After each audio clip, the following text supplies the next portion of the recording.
Terima kasih karena ini kami sudah menyembah untuk kita dan saat ini kami mau mendengar merenungkan tentang kebenaran firman. Silakan berkuasa di tempat ini, silakan berarti hamba yang mendengarkan firman-Mu supaya hati pikiran dan pikiran itu yang menguasai Roh Kudus yang menolong atau firman akan menyatakan kebenaran firman. Terima kasih Tuhan, silakan Engkau bekerja di tempat ini. Di dalam nama Tuhan Yesus Kristus kami berdoa dan bersyukur. Haleluya. Amin. Shalom. Shalom. Terima kasih sekali. Begitu semangatnya ketika saya berikan salam. Artinya Bapak Ibu Saudara semua ini memiliki energi yang kuat, tenaga yang kuat karena mungkin sudah makan. Ya. Kalau yang belum menjawab berarti belum bersuara. Nah, ya, yang menjawab kan belum bersuara begitu ya. Ya puji Tuhan kalau malam hari ini kita berkumpul di tempatnya Mas Ari sekeluarga nih.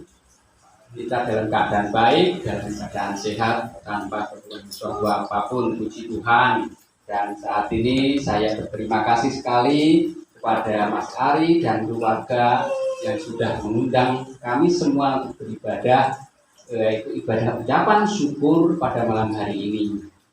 Yang kedua juga saya mengucapkan matur nuwun sekali kepada Bapak Pendeta Abraham Setyo Purnomo ingkang sampun ngeparingaken kula nglantaraken sabda pangandikanipun Gusti wonten ing kalodhangan dan menika. Matur nuwun sekali.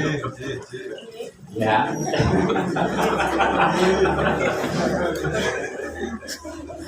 Nah, saya sedikit cerita ya. Sebelumnya saya sedikit cerita. Saya bersyukur sudah diterima apa belum Pak? Oh sudah, matur sekali kalau sudah diterima. Dan satu hal keduanya, saya itu juga diterima ketika saya daftar di kelas berkhotbah. Jadi saya ini menjadi jemaat ya kira-kira sebelum COVID, setelah itu COVID. Jadi saya anggap ini saya baru lah gitu aja ya. Perkenalkan nama saya Dwi, lengkapnya Dwi Hartoyo. Soalnya di sana ada Mas Dwi juga. Saya Bapak aja ya. Nah, kemudian besok Minggu karena ada sudah pengumuman ya, ada untuk ibadah Padang, nanti daftarnya ke saya ya. Bisa Mas dulu ya, nanti kirim salah alamat. Pak Dwi saya ya. Karena masih muda, saya sudah tua lah gitu. Ya sudah senior ya. Nah, pertama ketika saya mendengar berita yang ada di mimbar ya gitu ya, di mimbar dibuka kelas berkhotbah gratis alias tidak bayar. Saya senang sekali Bapak Ibu Saudara, barang gratis kok mosok ora dimanfaatke. Nah, saya bertekad sama istri ono nek melu itu ya. Saya juga oke, saya akan melu gratis. Ini kesempatan gitu loh bagi saya, itu kesempatan saya bisa belajar. Dan yang kedua, Bapak Pur ketika pengumuman itu tidak semua nanti akan berkhotbah ya. Yaitu ya, saya semakin senang karena apa? Nanti saya tidak akan khotbah kok gitu. Makanya saya memberanikan diri untuk mendaftar. Ya ternyata karena saya jemaat biasa ya, sama seperti Mas Ari mana? Oh, tunggal guru, maksud ganggu. Nah ini saling membantu ya. Nah di situ ketika saya mendaftar itu, saya kaget pada waktu masuk pertama. Ternyata kalian bukan semua nih, hanya kan berdua yang jemaat biasa gitu. Wah, jadi kalau para guru, para teman-teman semua itu, kami itu selalu berdua duduk jajar itu karena apa? Kami merasa senasib setengah bulan. Jadi kami ini belum ada pengalaman gitu loh. Jadi istilahnya kalau orang Jawa itu nol pukul tanpa ongko kosong kayak gitu. Nah tapi kami bersyukur ketika melihat gurunya, wah gurunya antusias sekali gitu. Nah jadi dari situ kami bagaimanapun kami itu karena gurunya baik hati, ramah. dan tidak sombong, suka mengajar, suka mengajari. Akhirnya kami bersemangat sekali. Bahkan dari antara teman-teman semua, saya sama Sari ini paling sergap. saya sama saya paling sergap, kaget. Duh, absennya kok perlu sendiri semua kok masih. Ternyata karena semua pelayan Tuhan berkenaan mungkin pas ada jadwal acara, sehingga mereka tidak bisa. Jadi kadang-kadang kami berdua, tidak apa-apa, bunyinya hebat. Nah, bersyukur sekali kalau saya belajar itu sungguh anugerah Tuhan. Saya sangat-sangat berterima kasih dan bersyukur. Tetapi ternyata iklan yang pertama tadi mungkin tidak akan berkhotbah. Pada prakteknya, pada akhirnya ternyata juga suruh berkhotbah. Nah, ini yang membuat saya segak-diduk terus. Nah, pada waktu itu ketika Mas Peter menyampaikan itu, saya langsung ucap keringat dingin. Mas Peter nyalain saya, tangan saya dingin sekali. Pak, jangan stres Pak, jangan stres, tenang saja. Gimana Mas, wong saya itu juga belum pernah khotbah kok suruh khotbah gitu. Nah, kan sudah diajar, nanti diajari lagi teknik-tekniknya bagaimana, diajari. Ya Mas, karena saya mau mundur, kok kayaknya kok kurang bagus ya. Ya udah saya lalui aja, pokoknya wis pantang mundur, sekali jalan sampai tujuan. Nah, itu singkat cerita. Saya bersyukur sekali saya bisa belajar dan diterima sebagai warga, sebagai keluarga jemaat GBS Kasih Karunia Surakarta ini. Ya, bagaimana kabarnya saat ini? Luar Biasa. Sungguh saya bersyukur sekali mendengar ketika kabarnya luar biasa. Tetapi kira-kira kalau keadaan kita lagi gak enak-enak, bisakah kita bersyukur? Bisa, luar biasa. Atau mungkin karena sedang kita baik-baik saja, kita sedang tidak ngapa-ngapain, tidak ada sesuatu hal yang itu membuat kita itu bukan seperti saya saat ini. Itu bisa enggak kita tetap bersyukur? Atau kita justru dalam kepurukan, bisnis kita itu hancur lebur, bahkan ninggalin utang. Apa kita tetap bisa bersyukur? Atau kita kena PHK? Atau kita sedang sakit parah? Apakah kita tetap bisa bersyukur dalam situasi seperti itu? Nah, malam hari ini kita akan merenungkan firman Tuhan, di mana tema yang saya ambil adalah bersyukur. Jadi sesuai apa yang dilakukan keluarga Mas Ari, ya maka mengundang kita di sini untuk ibadah ucapan syukur. Nah, di sini mengapa ya sebenarnya kita itu harus bersyukur? Ada sesuatukah di balik ucapan syukur itu? Kita akan buka di dalam Mazmur 7 ayatnya yang ke-18. Mazmur 7 ayatnya yang ke-18. Oh, pakainya Android ya? Oh, saya pakai. Oh, yang 17. Berarti yang 17 kalau Alkitab ada, soalnya saya pakai Alkitab. Oh iya. Mazmur 7 ayat yang ke-17 bisa atau 18 ya. Saya akan bacakan. Aku hendak bersyukur kepada Tuhan karena keadilannya dan bermazmur bagi nama Tuhan yang maha tinggi.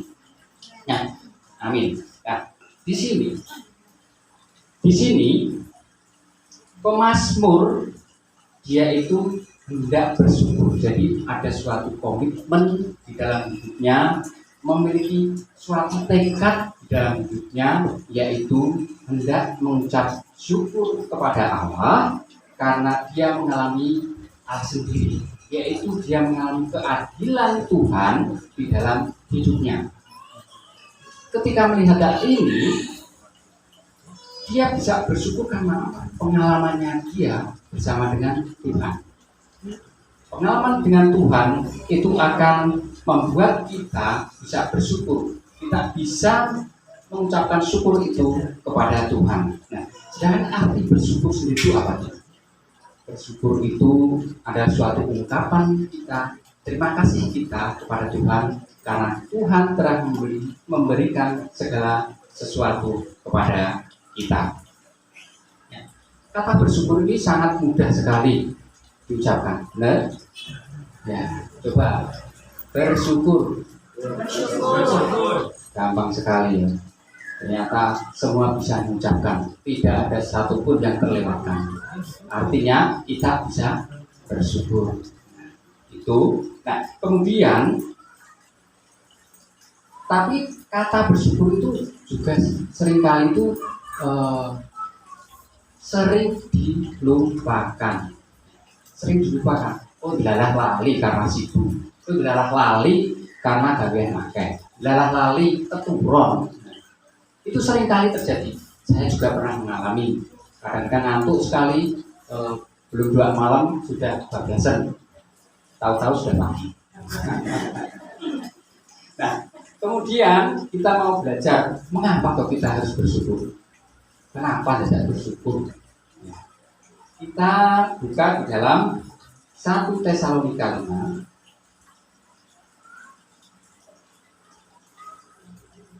1 Tesalonika 5 ayat ke-18. Ini ayat yang favorit, yang umum. Kemarin pun Bapak Pendeta Indro menyinggung situ. 18 atau 17? Sama ya? Sama ya. Kita baca bersama 2, 3. Mengucap syukurlah dalam segala hal, sebab itulah yang dikehendaki Allah dalam Kristus Yesus bagi kamu. Amin. Di sini ada kata mengucap syukurlah. Jadi itu suatu perintah Allah kepada kita anak-anaknya. Jadi Allah memerintahkan kita. Perintah itu bagaimana? Contohnya begini. Maaf ya, saya pakai Mbak Yuli untuk contoh. Ya, saya sendiri. Nah, misal Mbak Yuli ini bekerja di suatu perusahaan gitu. Nah, Mbak Yuli bekerja sebagai apa ya? Yang bikin laporan tiap bulannya. Nah, jadi staf adminnya. Si bosnya bilang, Mbak Yuli kesini, tolong laporan bulanan bikin besok harus jadi. Nah, ketika Mbak Yuli diperintah, kira-kira apa yang dilakukan? Langsung dikerjakan. Apapun keadaannya, mungkin masih luwe, ngelak, tahu nggak lu? Lapar. Nah, lapar itu tetap dikerjakan. Bahkan sampai malam, lupa kalau sudah punya suami, karena mengerjakan tugasnya itu. Supaya apa? Deadline besok harus jadi. Itu kalau kita mendapat mandat, mendapat perintah, itu dilakukan. Demikian juga ketika Allah kita memerintah kita, apa yang akan kita lakukan? Melaksanakan, melakukan. Jadi mengucap syukur itu hal yang mudah. Mengucap syukur itu hal yang mudah. Tetapi kadang-kadang tapi sulit dilakukan. Kalau kita lihat, kita yang punya anak kecil atau bapak ibu yang berprofesi sebagai guru ya, mesti sejak dini mereka akan kita ajari untuk berterima kasih kepada siapapun yang memberikan, entah itu pertolongan, entah itu barang. Ya, mesti yang diajari itu, betul. Ya, terima kasih. Jadi sudah sesuai. Maksudnya sesuai juga dengan saya ngajari juga begitu gitu. Jadi antara guru dan orang tua harus sama. Jadi ditekankan mengucap syukur itu diajarkan sejak dini.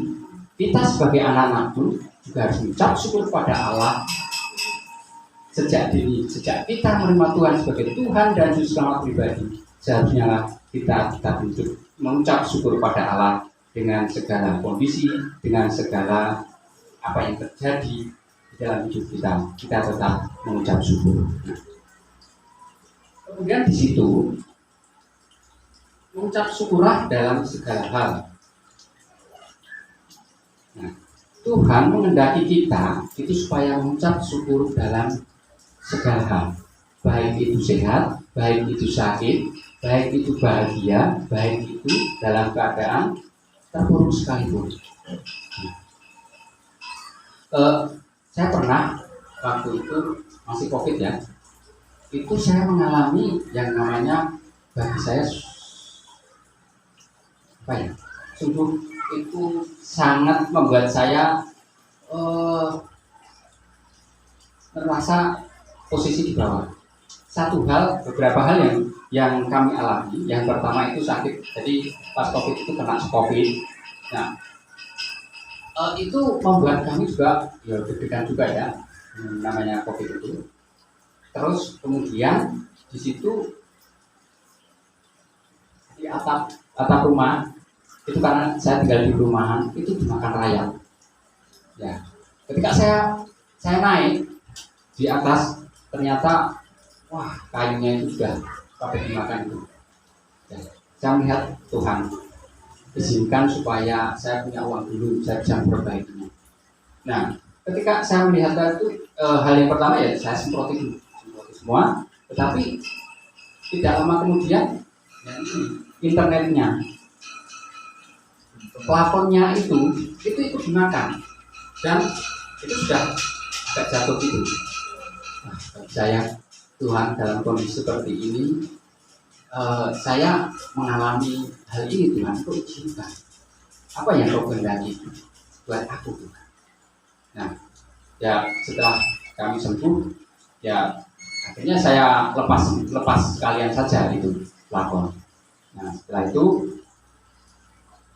ketika ya anak-anak kami main, anak-anak kami mau jajan, ketika saya melihat tabungan saya menipis, anak saya minta jajan, ketika saya tidak bisa memberikan apa yang anak saya minta itu, saya merasa dalam hati saya teriris sekali. Tuhan, rasa saya ini anakku, kenapa saya harus mengalami begini? Di situ saya bersyukur, Tuhan, kau izinkan terjadi pada diri saya, pada keluarga saya. Saya bersyukur keadaan ini, kondisi ini berarti apa? Saya butuh Kau Tuhan, saya butuh Kau. Dan Kau sudah mengajari saya, betul-betul saya bersyukur pada Kau. Saya berterima kasih sekali pada Tuhan saat itu. Ternyata ketika saya berdoa begitu, tapi anak saya itu ini ketika mau memberi sesuatu itu, dia ternyata tidak minta uang pada saya. Dia malah bilang, ya, saya punya uang. Ini uang saya, nanti tolong dibelikan misalnya sepatu. Dia berharap, Tuhan, apakah ini yang Engkau mengajari saya untuk saya bersyukur padamu lewat anak saya? Jadi situ saya bersyukur pada Allah. Tuhan, ternyata Engkau itu mendengar juga doaku. Bagaimana posisi saya bersyukur ketika mengalami sesuatu hal terjadi itu, ternyata anak saya itu juga dia tidak tinggal diam. Saya heran, Tuhan bekerja di situ. Nah, tidak juga posisi saya tidak hanya itu saja. Saya jatuh sakit. Saya sakit begitu tipes. Ketika biasanya kalau saya tipes sudah leren, istirahat, makan cukup. Tapi ini saya sudah tidak bisa lagi makan. Jadi ketika saya makan selalu tumpah, makan tumpah. Nah, itu akhirnya saya lemes. Nah, dari situ saya bersyukur juga. Pokoknya saya bersyukur apapun keadaan saya, Tuhan pasti tolong. Tuhan pasti mampukan saya untuk bisa melewati kesempatan ini, proses. Nah, satu hal bahwa Allah itu ketika mengizinkan sesuatu, Dia tidak akan tinggal diam. Tidak turut campur tangan di dalam situasi yang seperti itu. Nah, itulah yang dikehendaki oleh Tuhan, supaya dalam keadaan apapun juga kita tetap mengucap syukur kepada Allah. Nah, kalau di dalam bahasa Jawa itu istilahnya Tuhan menghendaki itu Tuhan dikersakake Gusti. Jadi Gusti itu mengingini apa? Yaitu mengucap syukurlah dalam segala sesuatu itu. Nah, mengucap syukur itu tadi gampang sekali ya diucapkan. Tetapi mengucap syukur secara tulus seperti halnya Pak Irman, mengucap syukur itu tidak hanya dengan kata-kata. Kalau bahasa Jawanya itu ojo rong lamis, tidak hanya dibikin saja, tetapi apa? Itu bersumber dari hati kita yang paling dalam. Itu bersumber dalam hati kita yang tulus, yang ikhlas, yang murni, tidak bermaksud bahwa ini saya mengucap syukur atas apa yang terjadi. Jadi bukan hanya sekedar kata-kata. Ketika saya mendengar anak-anak saya bertengkar, biasa kalau cowok-cowok itu bertengkar yang diandalkan adalah kekuatannya. Nah, biasanya mereka itu kalau bertengkar sebentar sudah selesai. Berbeda dengan orang dewasa. Bertengkar hari ini, besok dilanjut. besok harus juga berhenti ya. Jadi contoh anak-anak ya. Ketika mereka bertengkar, yang satu sudah reda. Nah, ketika memiliki sesuatu, saya sesuatu ini diberikan. Ini saya kasih. Nah, dikasih itu, ya kasih. Apakah itu dengan sepenuh hati atau itu ikhlas untuk mengucapkan kata terima kasih? Tidak, gitu. Jadi dengan kemarahan, dengan kejengkelan, itu kita tidak bisa mengucapkan terima kasih, tetapi hanya di atas diri saja, tidak dengan ketulusan hati kita. Nah, mengucap syukur kadang-kadang itu kita itu juga diperhadapkan pada situasi yang sangat-sangat penting, bahkan ketika detik-detik terakhir ya. Saya mengilustrasikan begini. Ada seorang yang berjalan, dia menuju ke misalnya dari tempat A ke tempat B. Untuk menuju ke tempat B, dia harus melalui padang gurun yang lumayan jauh. Nah, ketika sepertiga jalan, dia merasa kehausan. Ketika dia haus, dia melihat isi bekalnya. Ternyata apa? Lupa tidak membawa bekal air. Nah, apa yang terjadi? Ketika mau melihat ke belakang, kayaknya juga sudah jauh.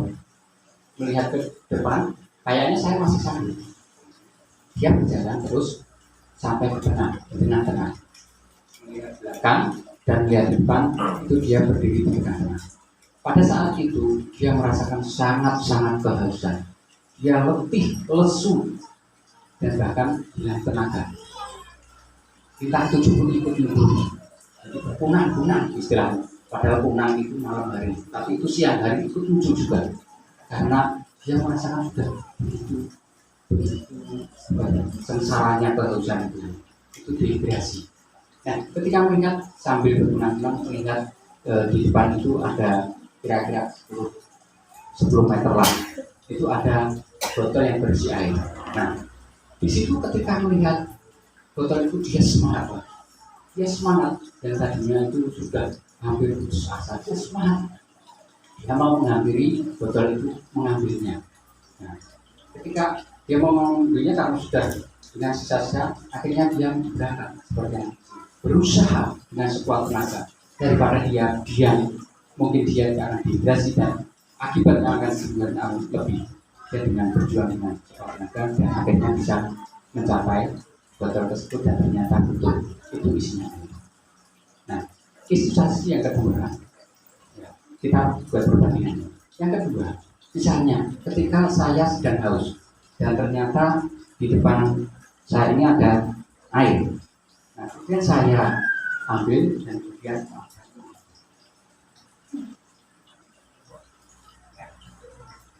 artinya apa? Ilustrasi ini ketika orang yang tadinya itu dengan berjuang, dengan bahkan istilahnya nyawanya itu sudah diimbun dengan saya yang cuma ngambil di depan saya. Kira-kira orang ini dengan ikhlas kalau berucap syukur yang bagaimana? Yang di padang gurun atau saya? Dengan sungguh-sungguh ketika orang mendapatkan minum, mendapatkan air, orang yang ada di padang gurun ini akan berkata, puji Tuhan, haleluya. Mungkin kalau saya tinggal meraih, tidak begitu terkesan ya, tidak begitu membuat saya bahwa ini Tuhan yang beri. Tapi ketika kita sampai benar-benar merasa lesu, kita akan mengucapkan pujian kepada Tuhan, mengucap syukur kepada Tuhan. Jadi, apakah kita sebagai anak-anak Tuhan, kita mengucap syukur kepada Allah dengan sungguh-sungguh, dengan semangat, itu apa ketika pada saat-saat terakhir, detik-detik terakhir, kita kehilangan tenaga kita, kehilangan waktu kita? Tentunya tidak. Bagaimanapun kondisinya, keadaan kita tetap akan bersyukur kepada Allah. Nah, seperti halnya ini Mas Ari yang mengucap syukur pada malam hari ini dalam ibadah ini. Mungkin Mas Ari mengalami apa Mas, kok mengucap syukur itu ada apa Mas? Ya, istrinya habis operasi. Kata-kata operasi ini kadang-kadang menakutkan. Ibu saya itu juga pernah mau dioperasi lututnya, tapi harus cabut gigi. Ketika di rumah itu distensi biasa-biasa saja, normal-normal aja. Tapi ketika sudah mau cabut gigi, wah, jadi naik, jadi darah tinggi, stres. Itu yang terjadi ketika mendengar operasi. Kemarin mendengar operasi takut enggak? Takut enggak, Mbak? Istrinya ada Mas. Oh ternyata takut enggak, Mbak? Oh takut, ya. Normal, ya normal. Semua orang kalau katanya operasi itu kok kayak piye di peru pora, nek karo operasi napas. Mungkin begitu. Nah, tapi bersyukur sekali. Jadi Mbak Ana sama Mas Ari ketika mengucap syukur itu sudah seperti halnya yang diperintahkan Tuhan tadi. Sudah mengucap syukur dalam kondisi yang tidak mengenakan, tapi sekarang perasaannya bagaimana? Sudah juga ya. Sudah senyum-senyum, artinya sudah senang sekali itu. Puji Tuhan. Nah kemudian yang kedua, kita akan belajar mengapa kita mengucap syukur. Kalau yang pertama tadi adalah perintah, itu yang dinilai Tuhan. Yang kedua adalah mengucap syukur itu akan mendatangkan, di balik mengucap syukur itu ada suatu kata yang namanya mukjizat. Apa? Mukjizat. Nah, bersyukur sekali. Nah, kita sangat hafal sekali ya ketika cerita Tuhan Yesus memberi makan 4.000 orang. Benar ya? 5.000. Buat saya di diskon, kok tadi saya ikut kelas aja gratis kok. Saya di diskon ya, jadi 4.000 ya. Ya, 4.000. Nah, coba kita buka di dalam Matius. Ya, kontrol diri. Matius 15 ayatnya yang 36 dan 37. Nah, perikopnya ini itu Yesus memberi makan 4 orang. Nah, 4.000 loh, tidak 5.000 loh. Bagaimana? Ya, nah, ayat yang terkenal itu memang 5.000. Saya sengaja pilih 4.000, dapat diskonan loh. Begitu loh. Ya, kita baca ya. Ayatnya yang ke-36. Sesudah itu ia mengambil ke-7 roti. Ya, ini 7 loh ya rotinya, bukan 5. Dan ikan-ikan itu mengucap syukur, memecah-mecahkannya dan memberikannya kepada murid-muridnya, lalu murid-muridnya memberikannya pula kepada orang banyak. Dan mereka semuanya makan sampai kenyang. Kemudian orang mengumpulkan potongan-potongan roti yang sisa 7 bakul penuh. Nah, di sini ketika Tuhan Yesus